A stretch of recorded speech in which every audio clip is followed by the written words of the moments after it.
All right. So, thank you all for coming. We've been kind of chatting with you to begin with. I'm Emma. I'm a bookseller at Belmont Books in Belmont, Massachusetts, in case you guys aren't from Belmont. Before we get started, a few housekeeping things. So there's an option. You can see there's a chat on the side. You feel free to chat. There's also an Ask a Question button where you can ask Julie or Miss Duff any question, and Miss Duff will eventually read them out to Julie, just in case. You might be able to add them in the chat, but it would be better if you put it in the Ask a Question so we can keep the chat separate from the Ask a Question. You know, just keep things separate. So let me just tell you about a few events we have coming up. So on Wednesday, October 21st, we're hosting a South Asian American Kidlit panel, which Ms. Duff has told you guys about, where we'll have the authors of 1,000 Questions, Mars Patel, and Flying Over Water here. And then on Saturday, October 24th, Drew Sheneman will be here on our Instagram reading his book, Dinosaurs Are Not Extinct. And you can find out more about these events and others at belmontbooks.com. And yes, so a little bit about Julie. Thank you. I love that the chat is saying that that sounds cool. It is going to be cool, and we want you to be there, so please come. So Julie Berry is the author of the 2020 NCTE Amelia Walden Award and SCBWI Golden Kite Award winner, Lovely War. Yes, the author of The Lovely War, which received 7-starred reviews. Oh, there it is. And has been called poignant by The Horn Book, mesmerizing by Booklist, and virtuoso by the New York Times. She's also the author of the 2017 Prince Honor and Los Angeles Times Book Prize shortlisted The Passion of Dulce, the Carnegie and Edgar shortlisted All Truth That's in Me, the Odyssey Honor, The Scandalous Sisterhood of Prickwillow Place, and many others. Her first 3 picture books, Long Ago, On a Silent Night, Don't Let the Beasties Escape This Book, and Happy Right Now, released in 2019, with more to follow. There you go. Look at that Vanna White action. That's so good. Julie is a board member of the California School Library Foundation. She holds a BS from Rensselaer. I can't even pronounce that. Where is it? Rensselaer. In communication, and an MFA in creative writing for children and young adults from Vermont College. Originally from upstate New York, Julie now lives in Southern California with her husband, sons, and 2 cats. Julie enjoys quilting, cooking, piano, running, hot yoga, musical theater, goofy movies, and admiring the hummingbirds that flock to her feeders. And now I'll hand it over to Julie and Miss Duff so you can take it away, and I'll disappear into the shadows now. Julie, it was so great to have you with our kids this week. You just got them so excited about the book, and I know a lot of kids have already pre-ordered it, and I'll certainly be filling our shelves at Chenery with it. So again, such a pleasure to be working with you over these years and watching as more and more of your books come out to critical acclaim and just making kids so happy and filling their minds with just gorgeous, gorgeous imagery and characters and plot. So please talk to us about your latest, Wishes in Wellington. Well, thank you. And thank you, Karen. This is so great. I love that you're doing this with me because it just feels like sister time. For any of you who don't know, Karen Duff is the librarian at Chenery Middle School in Belmont. And we've been doing school visits together now for, I think, at least 10 years. I'm not sure, maybe it's 11. And so we've kind of watched a whole generation of Chenery kids go through our workshops and programs together. I think the earliest ones are probably like juniors in college now, which blows my mind. I don't want to think about that. But so Belmont has always kind of been a home for me. And I lived in Maynard for lots of years, and I now live in LA, but I still keep coming back to Belmont because of this wonderful relationship that Karen and I have and this program that we've done with the schools. So my newest book is Wishes in Wellingtons, and I'm so excited about this one. I'll tell you just a little bit about it. Please do check out the trailer if you haven't already. It's so much fun. It's cooler than anything I could say. But Wishes in Wellingtons is a fantasy adventure story for middle graders. It's set in late Victorian London, and it features a boarding school girl named Maeve Merritt who finds a genie in, of all things, a sardine tin. So she is kind of a feisty gal who is very impulsive. She acts first and thinks later, kind of like me, I guess.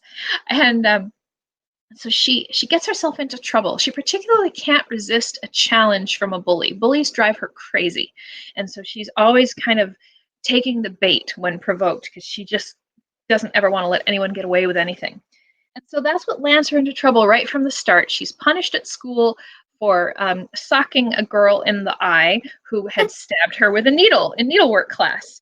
And so, that rather sort of brash physical way of responding to things is classic Maeve. And so, because the girl she socked in the eye and gave a black eye to happens to be the daughter of the wealthiest, donor to the school, she's in deep trouble. She's sentenced to a couple days of garbage duty. So instead of going to class, she's sifting through the garbage and doing all these unpleasant tasks for the kitchen. And it's while she's sifting through the trash at this boarding school that she finds a sardine tin, of all things. She decides to open it, and when she does, instead of fish inside, she finds a genie, a magical, powerful, rascally, rotten, ill-tempered, rude genie. And I'll read you the scene where she meets him. Now, why sardines? So, a couple things.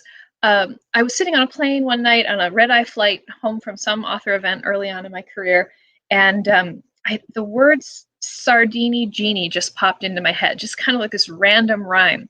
Now, when I was engaged to Phil, my husband, we had this family wedding shower, sort of a Jack and Jill, co-ed wedding shower.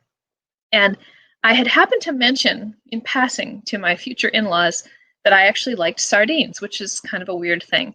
And my future father-in-law thought that was so funny that he bought me this like tower of sardine tins and wrapped it up as a bridal gift. So it took me years to work my way through all those sardines. So I always had this sort of sardine joke in my mind. So Sardini Genie popped into my head, and I thought, well, that could be fun.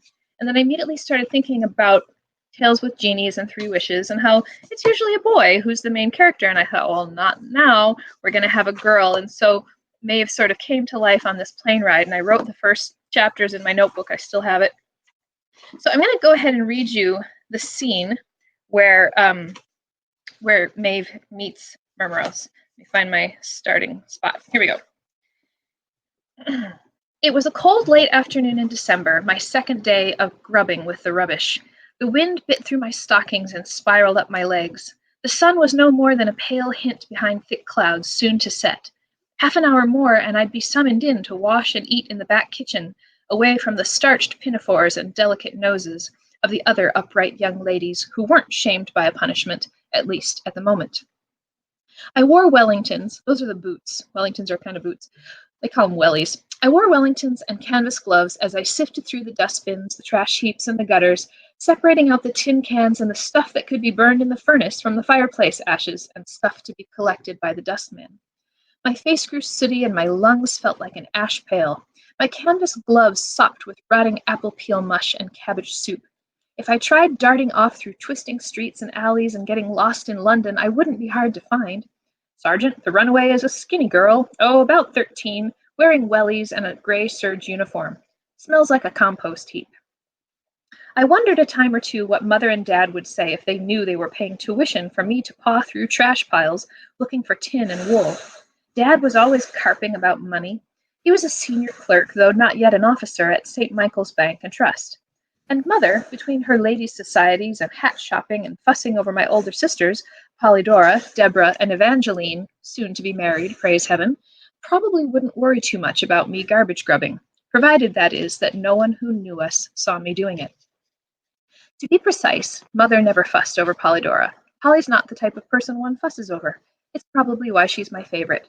She's got much too sound of a head on her shoulders for fuss and nonsense. Now, Deborah and Evangeline, on the other hand, Mother had let my older sisters leave school at the age of 12, firm in her belief that too much education spoils nice girls. Dad's checkbook fully supported Mother in this proposition. As for me, they said, an active mind like mine needed stimulation and discipline as far from home as possible, where I couldn't outrage the neighbors and shame the family by sneaking out my bedroom window and wickedly fraternizing with boys. Playing marbles, hopscotch, hoops, and jacks, it seems, especially with boys from the wrong families, is a scandal and a sin. If so, I'll take a fiery afterlife. It beats playing dollies and tea parties with prissy girls like the sort Mother kept hoping I'd socialize with, the fluffy daughters of her feathery friends. Move it along sharpish. Mrs. Gruboil, the cook, and a general pestilence to all the downstairs help, poked her red nose out the window shutters to remind me she was watching. That job had best be done come supper. The shutters banged shut. Misery. That's why parents send daughters away to schools full of wrath and bile, so they can blight their young lives with a heaping dose of misery. They deserve to have their money wasted. A movement from across the back alley caught my eye. It was that scrawny, ginger-haired boy from the orphanage, spying on me from over his back garden gate. Mission Industrial School and Home for Working Boys. What a place. I scowled at the boy and threatened to heave a rock. He ducked and disappeared. We'd never met formally. I didn't even know his name, but most of the orphan boys at the charitable home had heard of my throwing arm. I'd overheard one say it was too bad I couldn't play cricket.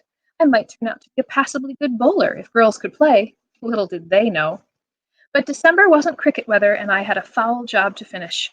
I moved on to the next rubbish pail and plunged my arm up to my wrist in the cloudy ash and pulled out something flat and heavy. A sardine tin unopened. Of all things. How did that end up in the dustbin? Mrs. Gruboil, the cook, was mad about sardines. She often smelled fishy, in fact. I couldn't fathom her throwing a whole can away. I shook the sardine tin and examined its lid. Underneath the grime, it was nicely decorated, enameled even. I'd seen collector tins like this in the greengrocer shop window. Sultana's exotic sardines, packed in salted oil, imported exclusively by the Eastern Trading Company, Liverpool. I hoisted up the hem of my petticoat and polished the can for a better look. I could almost swear the tin wriggled in my hands. You sardines aren't still swimming in there, are you? I said aloud. I polished the tin some more. It nearly slipped through my fingers. I'm going to skip ahead a little bit. I sat down on the back step of the old school building. On an impulse, I turned to make sure there were no faces in the windows watching me sneak tea time sardines. I preferred them on buttered toast with mustard, but my fingers would do. Naturally, Mrs. Gruboil hadn't called me to tea when the other young ladies were served. This was one of the fancy sardine tins that came with a key to open it. I'd never opened one before. Cook always did this sort of thing back home, but I'd watched her do it, so now I wrenched the key off and fitted the little flap inside the slit on the key. Then I cranked the key back. A thick, sulfur-colored vapor poured out through the growing opening. I pinched my nose and waved away the putrid odor. They're rotten! The vapor swirled around my head but wouldn't stop streaming out from the tin. I flung it on the pavement and fanned the air desperately with my scarf. Desist! A voice roared from amid the sulphurous plumes. I stopped cold. Whoever it was, it sounded ferocious, but I couldn't see anyone. Just this pestilent cloud of mustard-yellow smoke. I took off my coat and flapped the air with it. I said desist, bellowed the voice. Cease your flapping, you wretched female, or I'll feed you to sharks in tiny pieces. I stuffed my arms back into my coat. Whoever this voice belonged to, undoubtedly a murderer in a sardine tin? It seemed better to face him warm than frozen stiff. Who are you calling wretched? I said. You're nothing but fish stink and bad manners.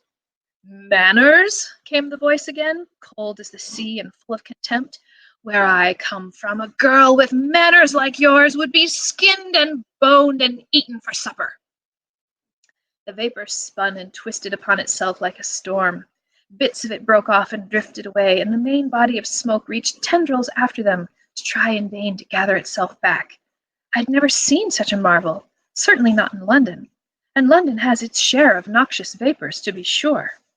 I was just about to eat you for tea, skin and bones and all, I replied, and I would have too if you hadn't turned out to be festered. Rage seethed around him. He blasted me with his fishy breath. Festered? A mere mortal calls me festered? Your kind is food for vultures and worms. I, Murmuros, consort with warriors and kings. Lords and princes beg favors at my feet. What feet? The mist was definitely assuming a human-like shape now, a head and arms of sorts, and a massive trunk, though the legs drifted off to little more than a tether binding the apparition to the sardine can. I knew it! I knew it! I could jump, I could scream, I could dance a jig, and I'd found him, so he was mine, mine, mine! From a tin? Why not from a tin? These were modern times. They could put anything in tins these days. A genie. My very own genie. I'll stop there. Wow. Wow, wow, wow. That actually, like, I read that like 5 times, Julie, because it was so good, you know, and just Murmuros. I mean, what a great character, and that just the sensory detail, like his stink, and you can just see the whole thing happening in the alleyway, and oh my goodness, it's so brilliant. Thank you. You see why I keep you around, right? I take you with me everywhere I could have. No, it's really, really, really, really good. It just jumps off the page at you. And Maeve is a hoot. Maeve reminds me a little bit of me too. I was always fists first, I have to admit. It was a little more rough and tumble back in the 70s when I was growing up. Things are a little finer now, but I've been known to sock a boy who had troubled me too much, I got to admit. Sorry, guys. But anywho, Maeve really resonates with me as well, and I think she's just so spicy and just so, you know, passionate about everything. I love her. And a brilliant reading. Yeah, really good stuff. So we have That Is Awesome. Woo! I love hearing how your sardine rhyme and gift inspired you, like the Sardini Genie. That's such a great backstory, you know, because, you know, kids wonder all the time. They ask you all the time in your writing workshops, where do you get this stuff, right? It's like you're on a plane and all of a sudden Sardini Genie, you know, so that's so cool. And you come back to it years later. Mm-hmm. You can ask a question do you want to take a couple of questions now, Julie, or do you want to continue? Yeah. Okay. Let's do it. If you want to ask a question, you can click on in the bottom right, next to where it says people, you'll see a button that says ask a question, and then you can just put it in there, okay? Okay. Julie and Ms. Duff, if you had 3 wishes, what would you wish for? Oh boy. Uh-oh, that's putting me on the spot. Well, I'll tell you, every time it's my birthday, my kids will say, what do you want for your birthday? And I'll say the same thing every time. A clean house and no fighting. And they say, we want something we can actually give you. A clean house and no fighting. A clean house and no fighting. Oh, we want to go buy you something. I want a clean house and no fighting. That's great. That's 2 wishes, I guess. I mean, definitely, like, aside from, we'll just take it as a given, right? That we would use our wishes if we could to, like, get rid of COVID and get rid of hunger and suffering and you know, real problems in the world. So if we can say, okay, we'll just imagine that those things have been taken care of. Now what would we wish for? I love sleep. I love cake. Yes. I would dream for weather, you know, just even staying in New England, but weather where I can jump in the ocean every day and not freeze to death. And 10 more dogs. All right, so Maeve says, this is hard. Maybe 1 million more wishes, 10 dogs, and $100,000 more dollars. Cooper's like, for me to be able to polymorph and shapeshift. Oh, that's cool. To have a talking kitten friend and to have unlimited donuts. Oh, that's good. Infinite wishes from Ruku. Yes. And Lema, everything I want. All right, those are great. How long have you been working on this book from Jacob? I actually wrote it a while ago, and it's sort of a weird, boring story with publishing industry why it didn't happen as a book sooner. But I'm kind of glad the way it worked out. You know, I think now is a great time to come out with it, and so I wrote it a while ago, and you know, the publishing industry is a funny thing, right? Sometimes it's all about vampires, and sometimes it's all about wizards, and you know, so things kind of come and go, and it just seems strategic to hold on to it for a while.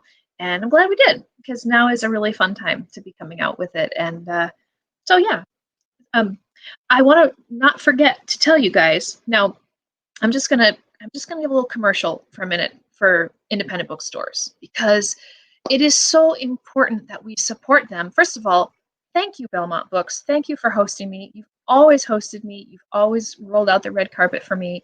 I love your store, and I love everyone there. And I've loved them before they even became Belmont Books. I knew them from when they worked at Porter Square. So we go way back.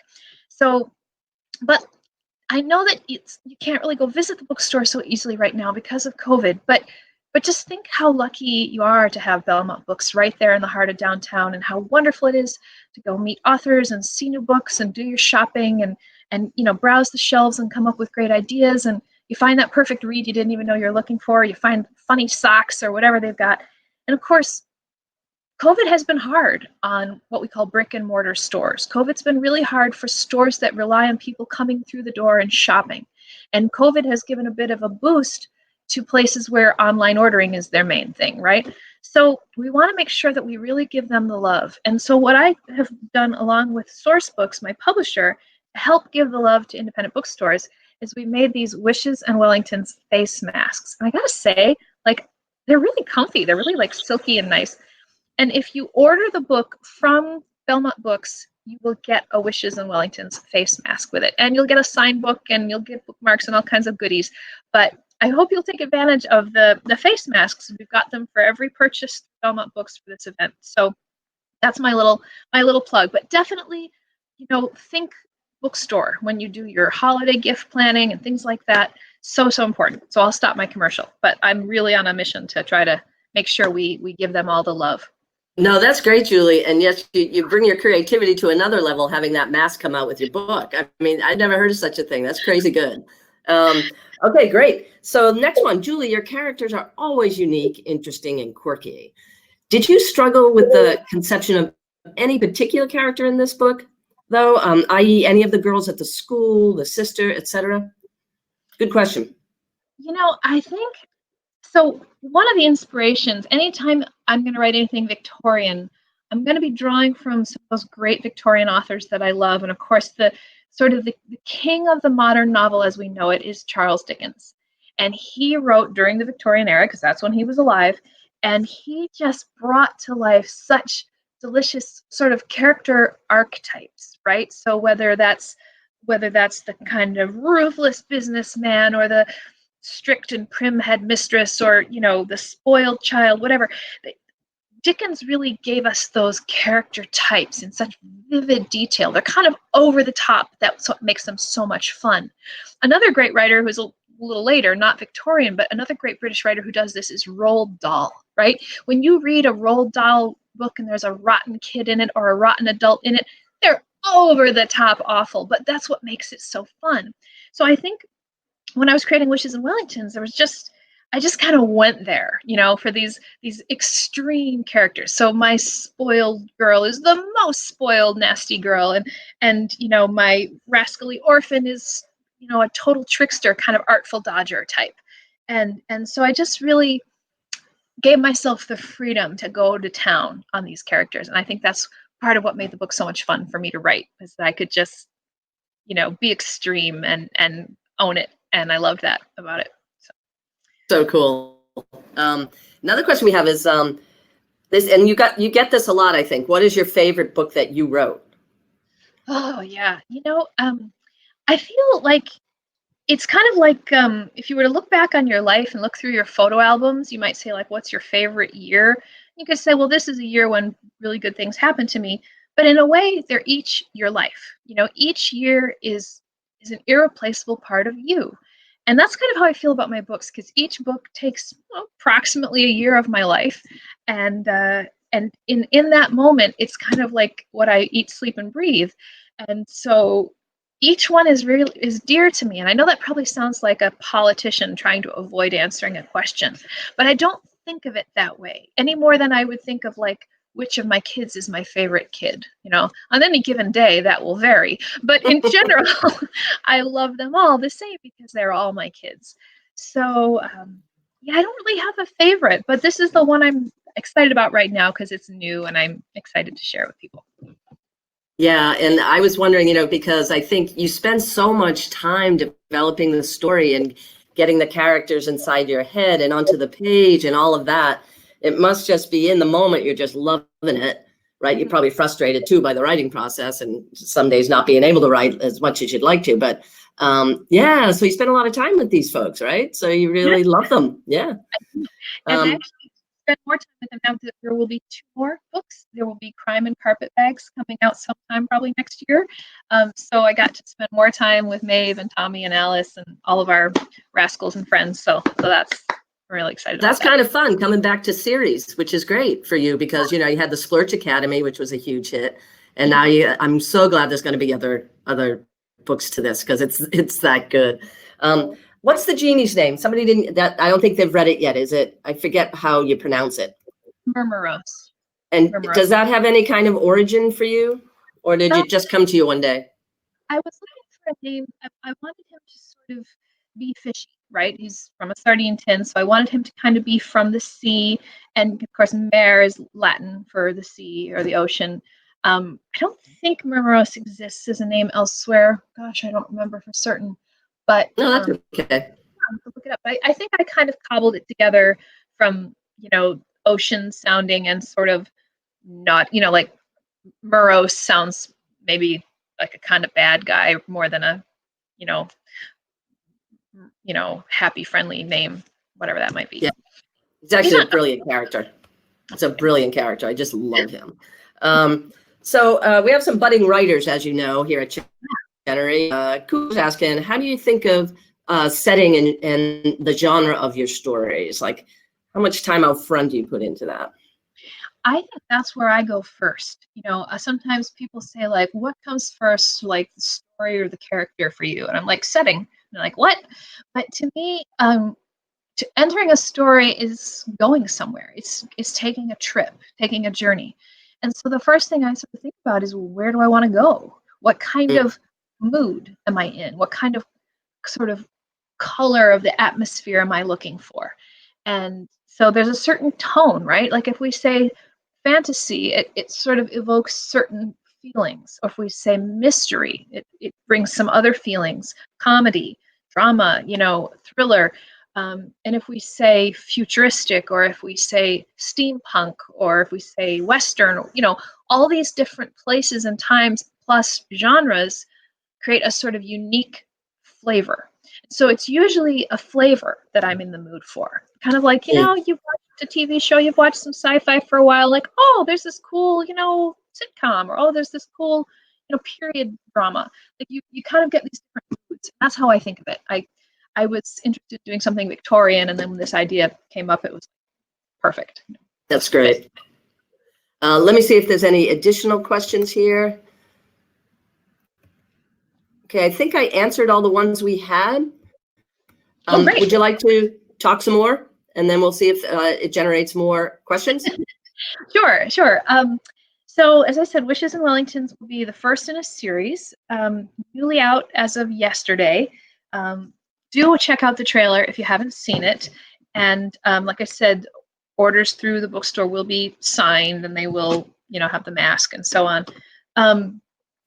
Some of you may be familiar with some of my other books. Other middle grade titles to look at would be The Scandalous Sisterhood of Brickwillow Place and The Emperor's Ostrich, and there are trailers for both of those as well. So if you just go to YouTube and look for Emperor's Ostrich trailer or Scandalous Sisterhood trailer, you'll find those. Scandalous Sisterhood is a sort of farcical Victorian murder mystery set in a little bitty finishing school in a small town in England called Ely. And so that one's really fun. The headmistress at that school drops down dead of poison on page 1, and the 7 young ladies at the school decide to bury her body in the backyard and not tell anyone. What could go wrong with this plan? So that's that's a kind of darkly funny one. And then The Emperor's Ostrich is more of a fantasy setting, a sort of invented kingdom or empire where you know, animals fall in love with other animals, and you know, demon spirits interfere, and it's got a kind of playful Lloyd Alexander like tone. That was sort of the flavor I was going for there. So those are my other 2 middle grades. Lovely War and Passion of Dulce and All the Truth That's in Me are young adult, you know, teen, young adult to adults. They kind of cross over. A lot of adult book clubs read them, but kids 12, 13 and up can read them. They're safe reads for the parents and grandparents and the call. They're they're clean and safe, but maybe more thematic stuff. And then I showed you my picture books earlier. Happy Right Now is kind of a mindfulness, happiness book. It's kind of been weirdly timely given the pandemic, because it's all about how things don't necessarily go the way we want them to, but we can usually still choose to be happy, except for sometimes when we can't. There are just some times when our emotions get the better of us, and that's okay too, Sometimes we're just gonna be blue, but there are still some things we can generally do to try to help that feel a little bit better. And don't let. Now, I know that book has been extremely popular with kindergarten and early child education, because it leads to some very good conversations. Yeah. Like Cranky. Yep.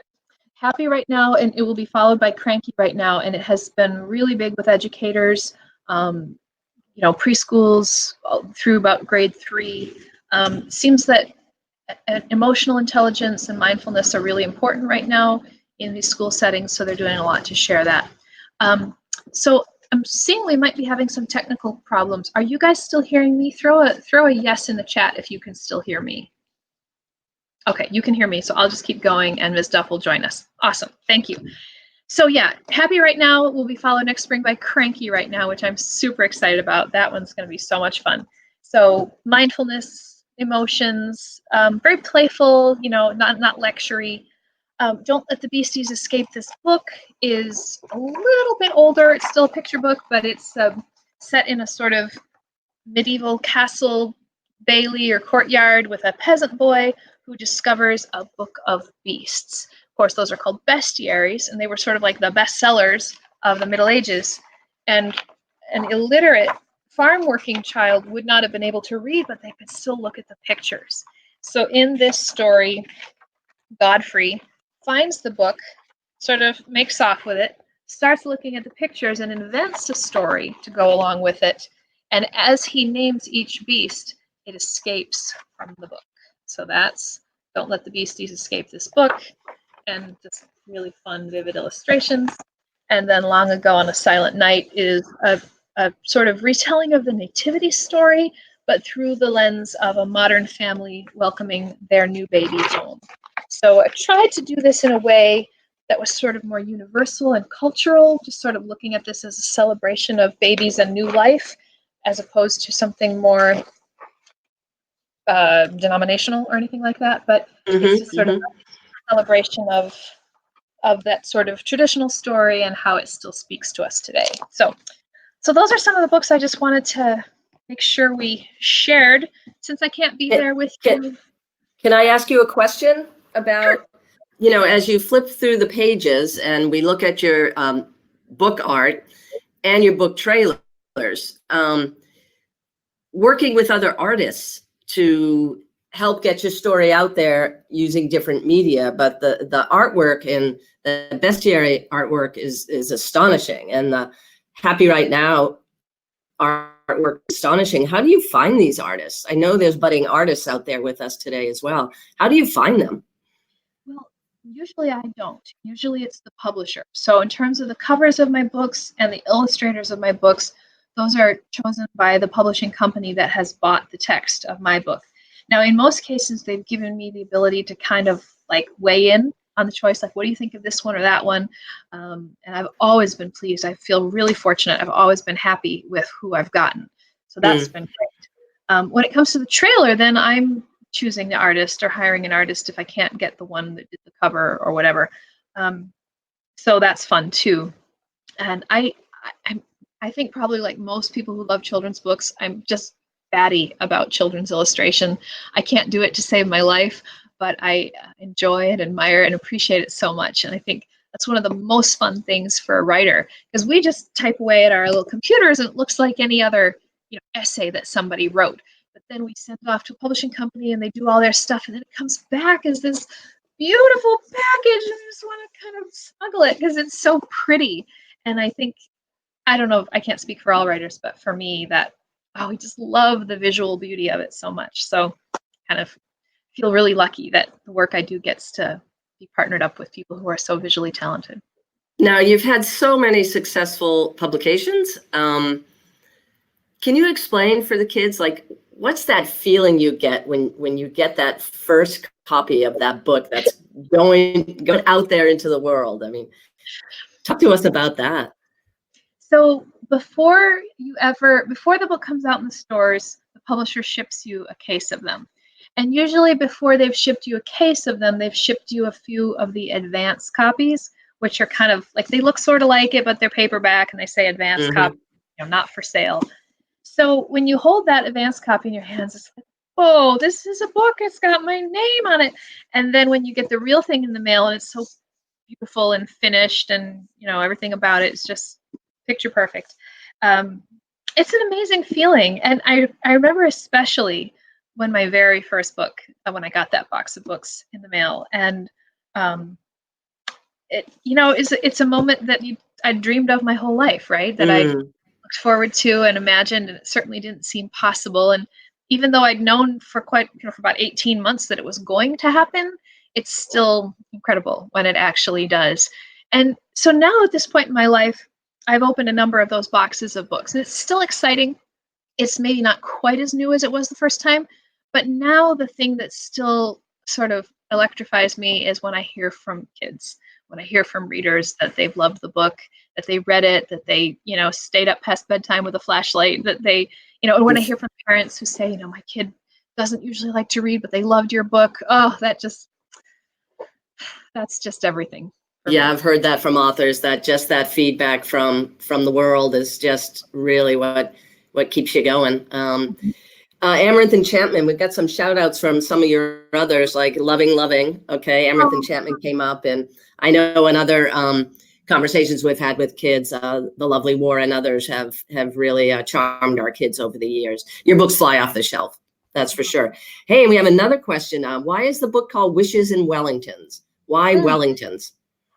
So 3 wishes, right? Obviously going to be important to the story. She wore those Wellington boots.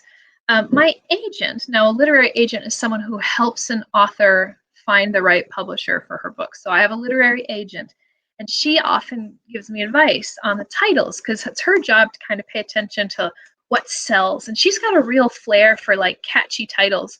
She loves alliteration, which, 5th graders is that repetition of consonant sounds, right? So what, the wishes and Wellingtons. So she's like, wishes and what? And what's Victorian? What's British? How about Wellington boots? And oh, of course. So it's just a little playful, a little cutesy, but it set itself up perfectly for the next book, Crime and Carpetbags. So I think we'll just try to follow that pattern as we go. So that's how that title came to be. Several of my middle grade titles have been suggested by my agent, and most of my young adult titles have been suggested by my husband, of all things. I actually don't do a very good job coming up with titles myself. Oh, that's weird. That's interesting. I was going to ask you about the titling of your books. That must be quite a process. It is. Sometimes it's a mess, but when Phil has started titling them, just nails it. Oh, Phil, chose well, Jewel. All right, so listen, we got another question. When you worked on your first book with your literary agent, did they have any particular advice for you? Writing, revisions, pitching? So that first book was written when I sent it in to my agent, so it was pretty much done. I think she said something like, "We want more kissing," and I was like, "Really?" And so if I remember right, no, don't quote me on this, I think I added a bit more kissing and we sold it, and then I took it back out. I think I had enough. But no, she's wonderful. She's just got a great, her tastes and mine line up really well. We're That's about great. the same. Yeah. That's great. One more question, and was your very first book the Splurch Academy for Disruptive Boys series? It was actually the Amaranth Enchantment. Amaranth Enchantment was first. That's right. That's right. Amaranth Enchantment, the first one. That's right. Launched. And last question, and then I'm hearing some stuff in the chat. Kids would like you to read a little bit more out of Wishes and Wellingtons to end. Okay. All right. Let's see. But why does the main character have Wellington boots? Well, because she's sorting through all the garbage. She's like kind of outside in the muck and the mess, and so she, they wouldn't want her precious stockings to get dirty. And it's damp and it's cold because it's London. Yeah. Yeah, it's winter time. Okay, well, why don't I just continue that scene a little bit more? Let me see if I can find a good stopping place. Okay, I think I have it. So when last we were on Wishes and Wellingtons, the series, I read A Genie, My Very Own Genie. He was huge, twice the size of most men. But I'd learned growing up playing ball with village boys never to let my smaller size get into my head. He thrashed about, stretching and grimacing, pulling on his cheeks and flinging his arms about every which way. It was as if he was made of clay and was now trying to reshape himself properly after being cooped up in a sardine tin. Oh, but he was a ferocious-looking devil. Deep green and gray skin, mottled and rippling like waves on a stormy ocean, bristling white eyebrows over bulging fish-green eyes glaring poisonously. The most absurdly long-tailed mustaches curling in outrageous white loops inches past his face. A huge domed head, round and bald as a billiard ball. He looked mean and old, older than London maybe, and London went all the way back to the Romans. But there was nothing weak about this old man. His massive green muscles rippled with power, though he had nothing but smoke where legs ought to be. Murmuros, I said, that's a funny name, but I know what you are. You're a genie. His nostrils flared. He folded his thick green arms. Do I require baby females to tell me what I am? A genie? You know nothing. He sniffed the air and surveyed the alleyway. Tell me, he demanded, what place is this? What sovereignty? Name your king and the number of your present year. I laughed aloud. You're a fine one to talk about knowing nothing. He only glowered at me. This is London, capital city of the United Kingdom of Great Britain and Ireland, seat of the mighty British Empire, I told him, not without some pride. Britannia, he echoed softly. Our king, if you must know, is Queen Victoria, thank you very much, and our year is 1896. His eyes bulged. 1896? Is this, how do they call it, Anno Domini? I nodded. Time flies, huh? Imagine not knowing the year. That's 300 years I've been dormant, he moaned. Nobody's found... Wait, did you say your empire was ruled by a queen? God save her, I replied, ever since she was 18 years old. A woman? He pressed the heels of his hands into his forehead. A young woman? By heaven, it's no wonder girls are impudent nowadays. What kind of a world is this? One that was much more to my liking than whatever world he'd come from, that was plain. But back to business. If he thought he could put me off the scent of my prize, then he didn't know Maeve Merritt. Come, I said, admit it. You are a genie. You are so a genie. I've read about them. You must grant 3 wishes to whoever finds you, and I found you, so you belong to me. Those are the rules. Murmuros darted close to me until his giant face was inches from mine. Then make a wish, girl hatchling, he said softly. Make one right now, the best you can think of.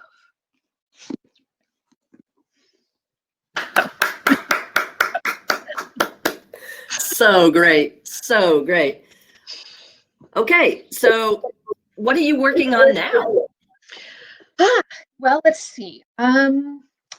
So I just finished a draft of Crime and Carpetbags, and I am working on a young adult project. I have a draft of one thing, and I'm kind of brainstorming for another.